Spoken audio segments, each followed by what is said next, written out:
Welcome to Real Talk on Talent, a human resources podcast where we talk about talent acquisition, recruiting, and all things hiring.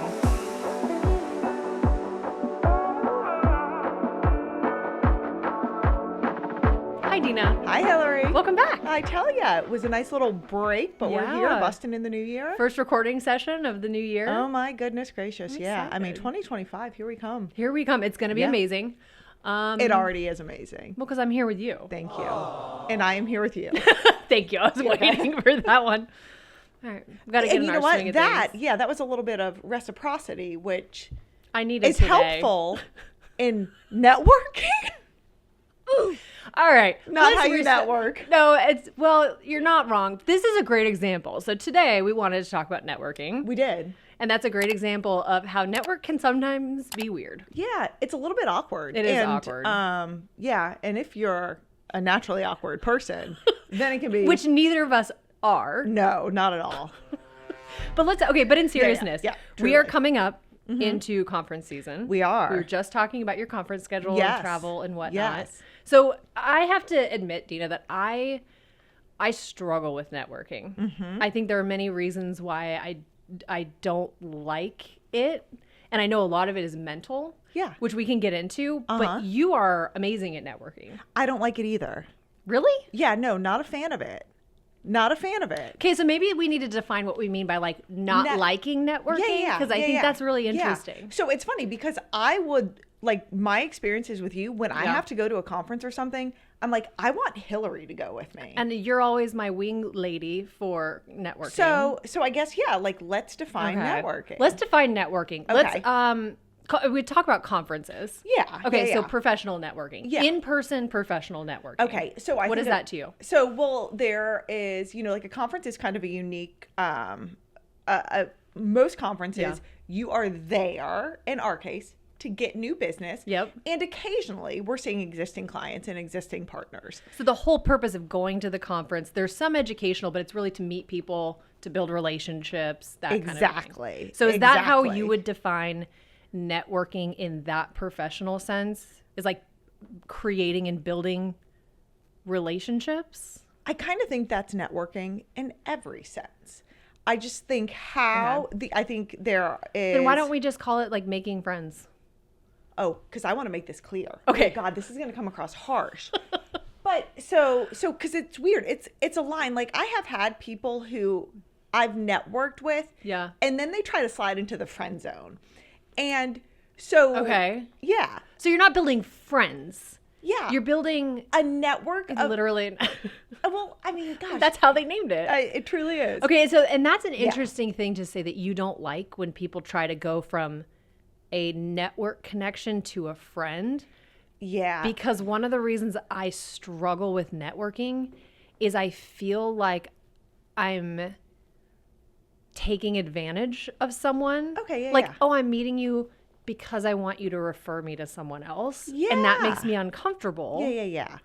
But if you separate it and say, like, you're meeting these people and you're all playing the same game, you know that this is mutually beneficial to have these connections and like open lines of communication. Is that fair? So I think that's fair, but so the way I think of, let me just say the friendship thing. So I think if we've met each other through a business relationship and our introduction was business, and that's kind of where we landed as our common ground. Yep. For you to expect that to evolve into a friendship doesn't work for me, because our relationship is based on a business pretext. That makes sense, right? Could it ever become a friendship? It could become a friendship, but like here's I guess it is. So if our relationship is based on business, for me it's a hard leap to have conversations with you when we're not talking about anything. Got it. I need a common ground. Yeah. They say when you're older, it's harder to make friends. Oh, they don't say it. It is true. It is. And so for me, I guess that's why I don't find networking that difficult.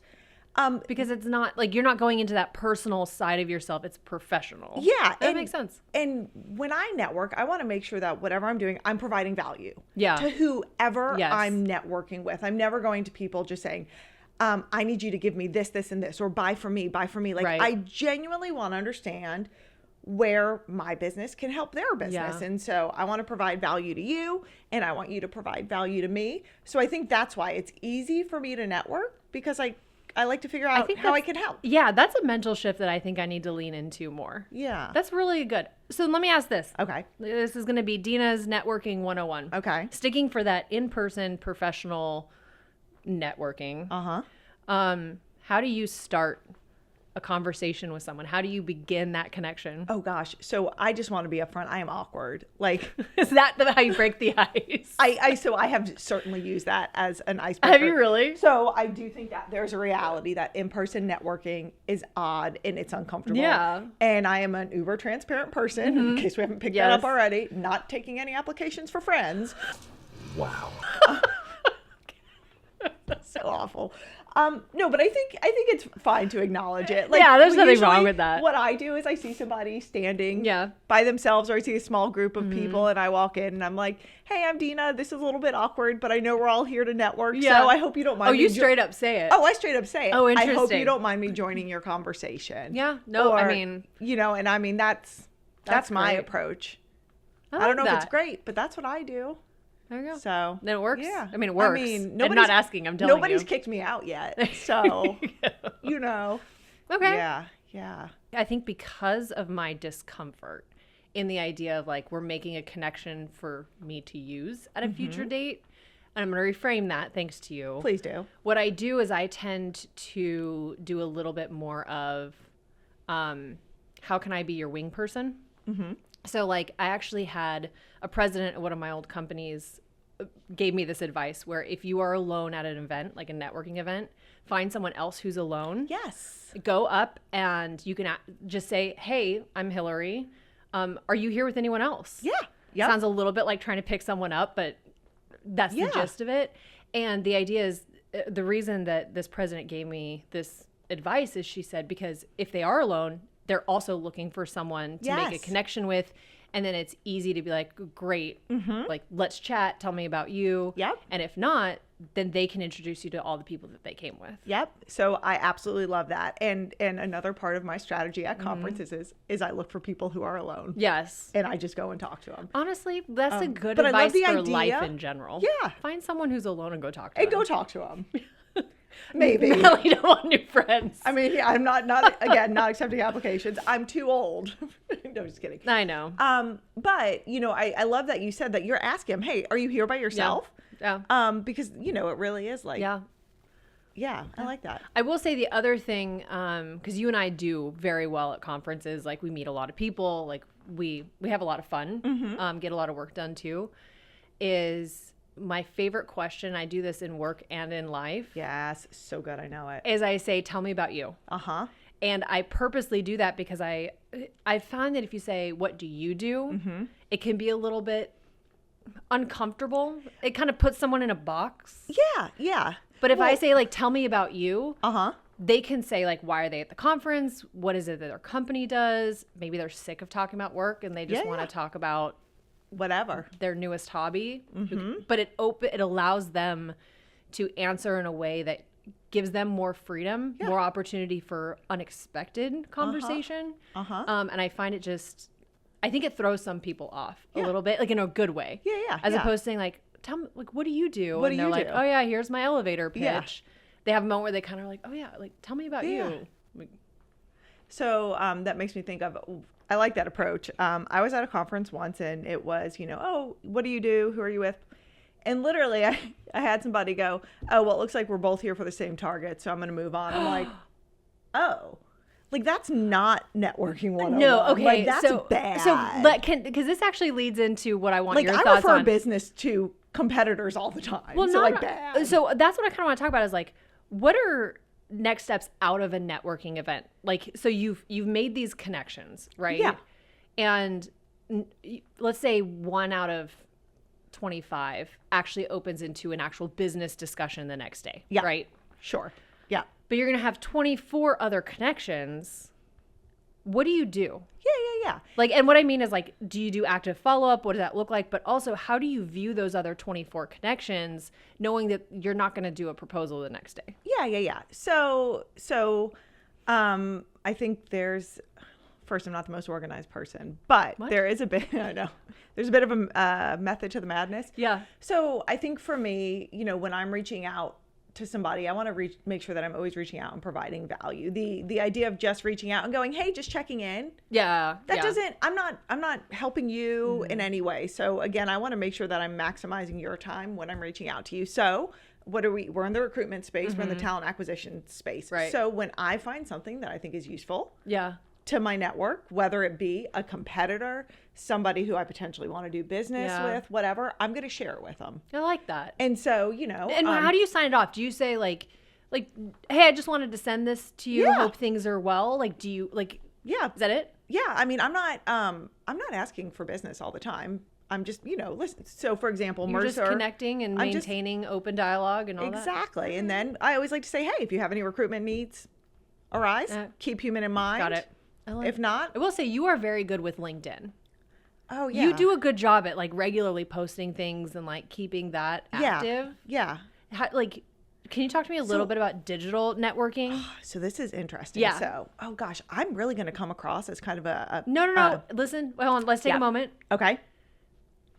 As women, we're expected to be people pleasers. Thank you. Okay, thank you. And you are not saying anything mean or wrong or rude. Yeah. You are being pragmatic with your time. You're being strategic with your yeses. And you can have a relationship without it being besties. Yeah. So let's just get that on the table. You're the best. You're the best. Thank you. You are. Yeah.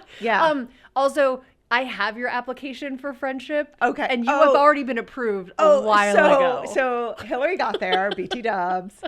Okay. This is a networking only relationship. I want to make. No, I'm just kidding. I mean, it's fine. So LinkedIn. Yeah. So I have actually started declining people on LinkedIn. Yeah. Declining network requests. So I just ignore network requests. So if I know it's just a mass ad, I just ignore it. Yeah. So you can ignore it. Okay. I like to decline them. Or ignore them. But so what I'm realizing is that a lot of people are reaching out on LinkedIn with thinking that because we are a recruitment company and I'm in recruitment that I am obligated to help them find a job. And it's really odd. I want to help people find jobs. Yeah. That is what we do.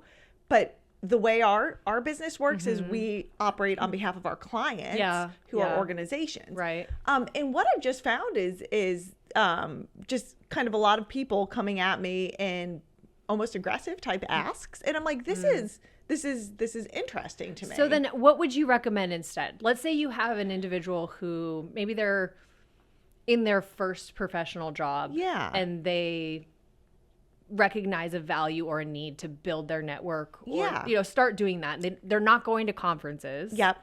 So they want to digitally network. Yeah. What does that look like to you? So what I found I'm doing is if people are reaching out to me, Dina, I want to schedule 15 minutes to talk about how you can help me get my next job.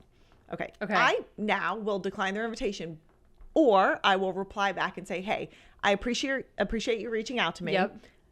Our business doesn't operate in that particular model. I don't think I'm the best point of contact for you. If you'd like to send me over a copy of your resume, I'm happy to circulate it with people I know. And if something comes across, I would do that.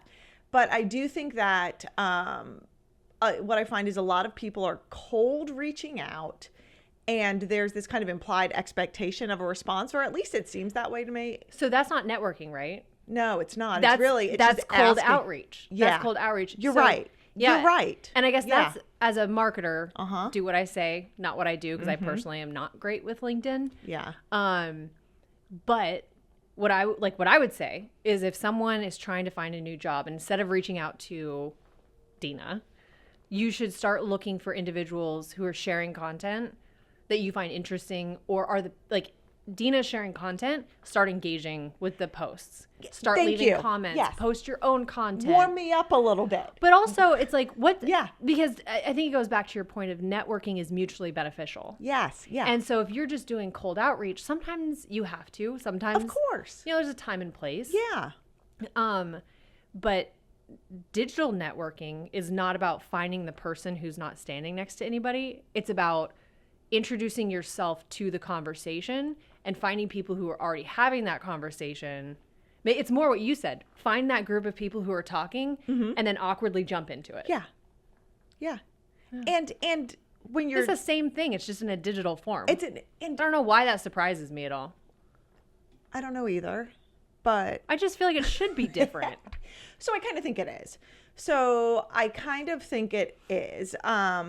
Although, you know what? No, it's really not. So what I would say is I think people need to take the same approach to networking digitally as they would in person. I'm never going to walk up to somebody and go, "Hi, I'm Dina. I do recruitment. We need to schedule 30 minutes right now so your company can use me." Oh, I do that. Oh. I'm just kidding. So, I mean, it's kind of like a warm up, you know, like I will say warm this. up. Where's the warm up here, guys? I will say this. I think it is different. Now that we've kind of talked through it. Okay. The behaviors are the same basic behaviors because networking is all about opening up a dialogue, finding mutual connections or mutual interest or value, and then maintaining that relationship or furthering that relationship in some way. Right? Is that fair? Yeah. If you're doing that at an event, there is a frame of reference that you're speaking of similar. Yes. There's a level. There's a reason we are all at the same event. Right. Common ground of some sort. Whereas digital networking, who knows? Unless you're in like a LinkedIn group or like you're digitally engaging with an event of some sort, if you're just finding other people who are talking on LinkedIn, there's a little more nuance in understanding who these people are and what is the value you can provide them. Yes. So I think that's why for me is like when I'm like, why am I surprised that it's not different? The end goal, the end result is different, but it is different in how you open the discussion, how you find those mutual connections, like that kind of thing. Yeah. Concur. I like it. Yeah. But I mean, there really is value in having a network of people. And I think to me, you know, making sure that you're providing your network with value. Yeah. And not just with an ask. That's really where it benefits people. You know, and so to me, that's it. I want to make sure that I'm providing value to my network. Any last minute pieces of advice for me? You've already helped me reframe networking. Yeah. So even though I'll say I'm very good at going to events and connecting with people. Yes. But you've helped me reframe to make it a little more comfortable. Because for me, it's the so what, like the and then what, like what does that look like? Yeah. And also a little more comfort in saying, you are connected with these people. It is okay to ask of them because you would be willing to give if they asked. And then also being a little clearer on like the friend versus business connection. I think that's super helpful for someone like me who tends to overthink all of that.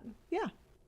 But so any other last nuggets of wisdom? I would say this is kind of a Hillary nugget of wisdom. I'm just going to repackage it. Go. And I would claim this for myself, but literally was refreshing myself on the basics of networking for the conference I have to go to. Oh, yeah. In-person conference, talking with people, don't really know what to do. Simply say, tell me more. They say something, tell me more. Learned that from my mother. Boom. Tell me more. Tell me more about that. So that's a great one. Oh, last thing I will say, I did win networking. Okay. Go ahead. Let's hear it. Okay. So, you invited me to a conference with you last year. I did. In California. Yes. And just meeting random people, you know, saying, who are you? And we were sitting at a table eating lunch, which. Oh, you totally wanted I totally wanted networking. Yes. So we're sitting at a table, and lunch is both easier and harder to make connections. Anyway, long story short, met a long lost cousin of my husband, literally and through our conversation ended up texting my mother-in-law and identifying our mutual relatives, including like dates of birth and death and connection. And so I found him later. I said, which of these ladies with the same name in my husband's family tree is your great-great-grandmother? And he's like, that one right there. Yeah. I mean, you definitely won that. So that was wild. So that's how I won networking. Yeah. I'll give it to you. Thank you. You may be invited back next year. I may be invited. Yeah. I don't know how many more long lost cousins I have. We're going to keep trying. Yeah. So that's great. Cool. Dina, Hillary? I always appreciate. You have such a candor and lack of fear when you are doing things sometimes in life. it bites me in the butt, but no, it's great. We'll see. We'll see. Okay. Yeah. Hey, let's go network. Yes. Also first, hot takes. Ooh, for hot topics. Sounds like Hot Pockets. I was just thinking that. The Jim Gap again. All right. Well, we're going to phase right into this hot take, because usually when you go to networking events, you introduce yourself with your name, followed by your job title. Hi, I'm Hillary Jarman, VP of Marketing. Their argument is you should not define yourself by your career. And I'm going to open this up with just a little snippet of a video, and I would love to get your guys' take on it. Who are you? You know, I'm a father and a grandfather, and I'm a husband, you know. But when people ask me that question, I say I'm a professor at the Harvard Business School. Why? Because that's my identity.